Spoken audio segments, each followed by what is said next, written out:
Hey Brick. You ever wondered what's been going on in our family lately? I mean, we haven't heard from Mom and Dad since they helped us get back the manor. It beats me. Mom and Dad are puzzled by themselves. So, who knows what's been going on with them?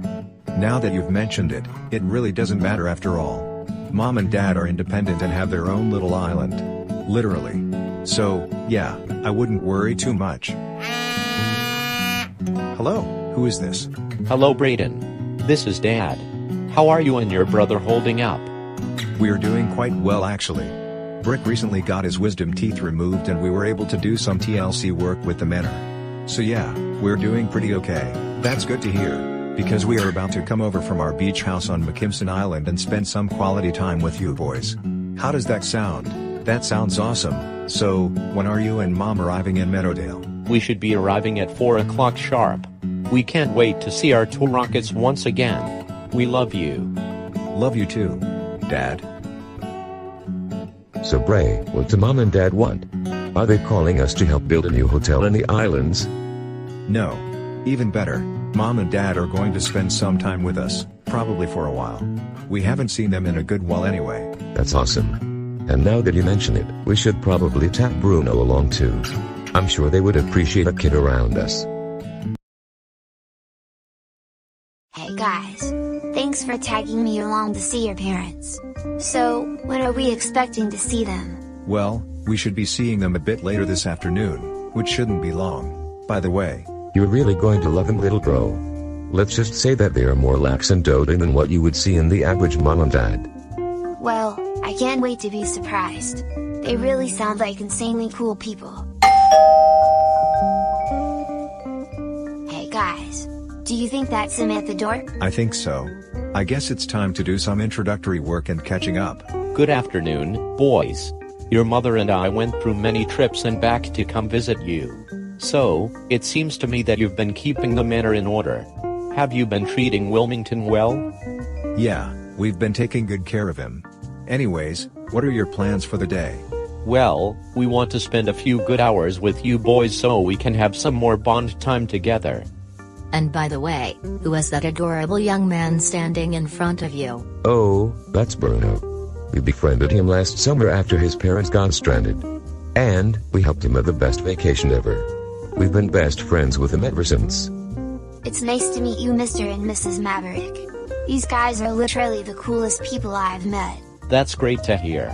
I'm glad our sons are setting a good example for little rods like you. You know, just call me Uncle Jared. And you can call her Aunt Natalie. It's settled then. Well, what are we waiting for? Let's get going on our outing.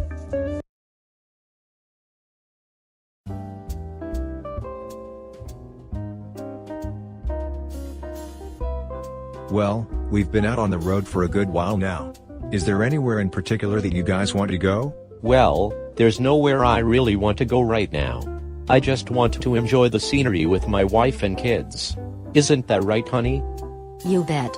I wouldn't have this day any other way. Hey, Uncle Jared. Can I talk to you for a while? Sure, baby boy. You can ask your Uncle Jared anything. Seriously? The baby boy name again? Oh, lighten up boys. You two love that nickname. Yeah, when me and Brick were in pre-K. Now, what was it that you wanted to say to me? Well, it's just that I wanted to ask about how to deal with childhood sadness. I've been down a lot in many of these videos and I just want to know how I can better myself.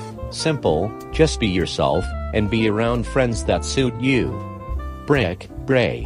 Why couldn't you two be more like Bruno when he was his age? Okay. We're making a stop immediately.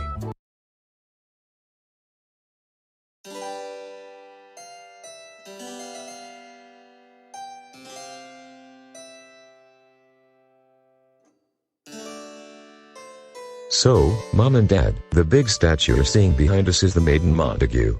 We actually have the real deal statue back home.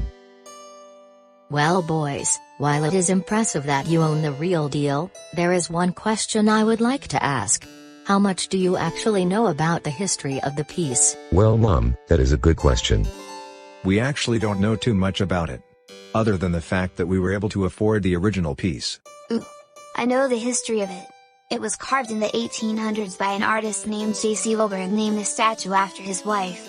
It was a lost artifact for many years and was eventually rediscovered in the early 2010s. Natalie, not only is this kid a charmer, but he is also extremely smart. The boys were never like this when they were younger. You know, if you two were more like Bruno, we could have doubled the success we already have. Well, that hurt a lot.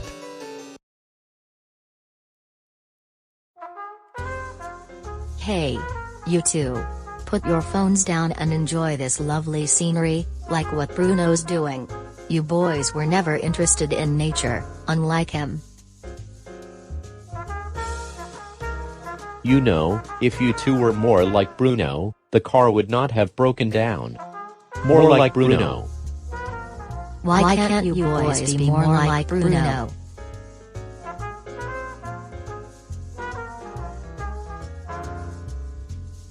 Well, my young men. How did you enjoy our outing? Honestly, Dad, it could have been better. I couldn't agree with him more. While I did enjoy seeing you guys again, you and Mom were a bit relentless in your endless comparisons. Listen, you two have been given everything by us, and Bruno is taking in more initiative to learn than what you two used to do when you were kids. I mean, just look at you two, you're slouching for goodness sake. At least sit up and look mannerly. Dad. Stop, just stop. You and Mom have been comparing us to Bruno all day today. And it really hurts. I have to agree once again. All throughout the car trip was more like Bruno. Why can't you two be more like Bruno? I mean, can't a guy just be himself? Listen boys. I'm sorry if me and your mother offended you. The truth is, your father and I saw something in Bruno that we did not get a fair chance to see when you two were kids. But we should not have mercilessly compared you to Bruno, as you two are your own people, and are fine just the way you two are. So, on the topic of that, are we still friends, guys? I hope their comparisons did not alienate me from you. No way. You'll still be our friend, no matter what happens. I couldn't agree more. Now, who's paying for dinner?